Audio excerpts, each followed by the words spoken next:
T-0, the ground hydraulic systems will pull the TE away even further from Falcon 9 as it lifts off.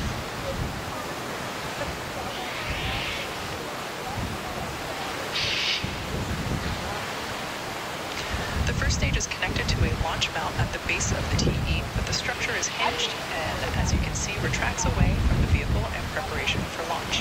We sometimes refer to it as the strong back, and it does a lot of heavy lifting in the lead up to launch. We use the TE to roll out the rocket to the pad and raise it to its vertical launch position.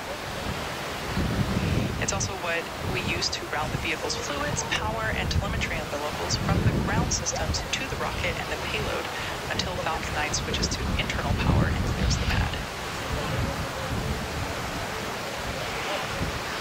At this point in the countdown, both the first and second stages are nearly fully loaded with 1 million pounds of kerosene fuel and liquid oxygen. Stage 1 photo.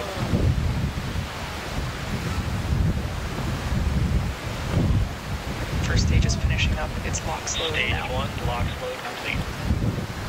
And there we just heard the column. That is now complete. We expect to hear that second stage LOX load is complete at T-minus 2 minutes.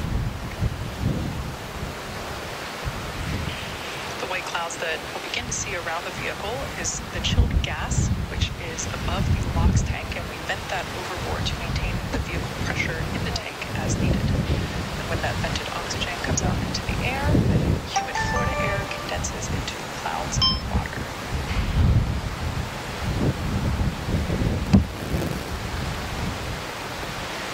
Standing by now for second stage propellant loading completion.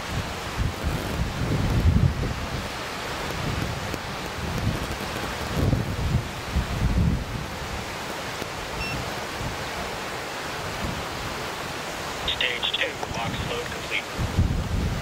And with that, call out Falcon.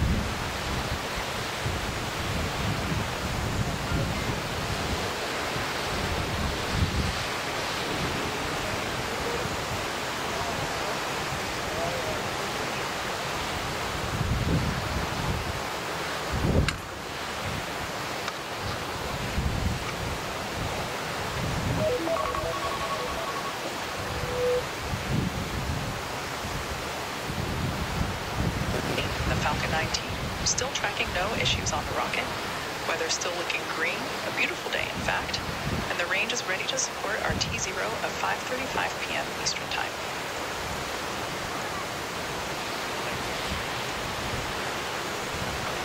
Falcon 9 is in startup.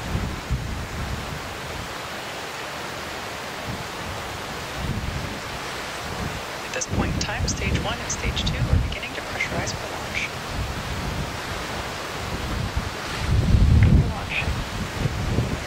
And there we just heard our launch director give the final go for launch tonight. We're currently at T-minus 35 seconds, and all systems are go for launch of Falcon 9 with the Astra 1P satellite. Let's listen in on the final moments of the launch countdown.